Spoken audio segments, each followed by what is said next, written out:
Without objection. Mr. Speaker, on both sides of the aisle, Democrats and Republicans, we realize that we need to start looking at every source of energy that we can come up with: solar, wind, every kind. We need to move toward new forms of transportation, hybrid cars and other vehicles, maybe hydrogen-powered cars. But in addition to that, while this transition from fossil fuels is taking place to these new technologies, we need to drill for oil.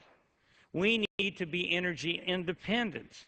We need to use such things as coal shale and offshore drilling and drilling in Alaska, the Anwar, in order to get the oil that's necessary for us to move and become energy independent, and we can do that. But this Congress and the Senate, this House and the Senate, really needs to get together and come up with a plan that covers all. If we don't start drilling for oil and using fossil fuel more efficiently in this country, we're going to have a severe problem.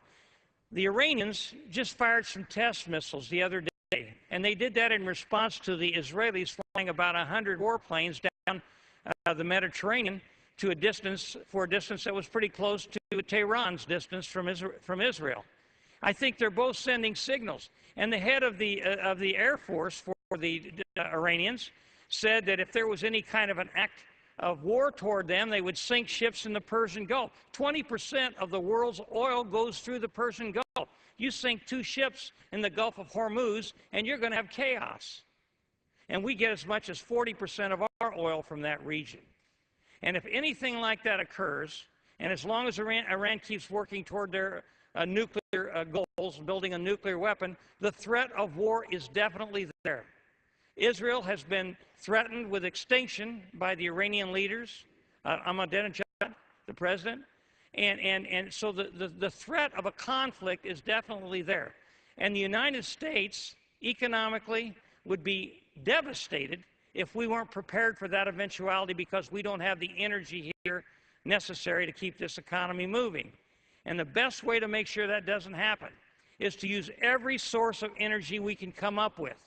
And while we're transitioning to these other forms of energy, like air, wind, like solar, like hybrid cars, like coal shale, like hydrogen-powered cars, all those things, while we're moving toward those, which is going to take probably at least 10 years or longer, some people say as many as 20, we need to have the energy to keep this country afloat without depending on Saudi Arabia, the Middle East, Venezuela, and the communist leader down there, Mr. Chavez. We need to move toward energy independence.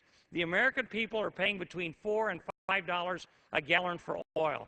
The 4th of July parades just took place, and I know that all of my colleagues heard from their constituents, do something about the price of gasoline. And the best thing we can do is start drilling and looking for energy here in America. I believe, and I think many experts who believe, that if we start drilling in America and make a movement toward energy independence, you'll see the price of oil drop very rapidly, and along with it, the price of gasoline. But as long as we stand around here and don't do anything, we run the threat of a real economic chaos in this country, because we aren't prepared to be dealing with our own energy problems if we can't get the oil from Venezuela and from other parts of the world like Saudi Arabia. We're just not prepared for it. We have the energy in this country, and we're not drilling for it. We're sending as much as $500 million a day to Saudi Arabia and Venezuela for oil that we have right here in this country. We could keep that money at home. We could create more jobs while we're coming up with alternative sources of energy. But we're not doing it. So I say to my Democrat colleagues again tonight, and I'll be down here day after day and week after week saying, let's get together and solve this problem. I saw that the popularity of the Congress is now down to 7%. You know why? The American people are fed up with us not doing anything. We need to get together and solve this energy problem. We need to have energy independence, and we need to start doing it right now. Remember what I said, if a conflict breaks out over there, all of us are going to be sorry that we didn't do something about it, about dealing with energy here at home. Energy independence, drill in America. I yield back the balance of my time.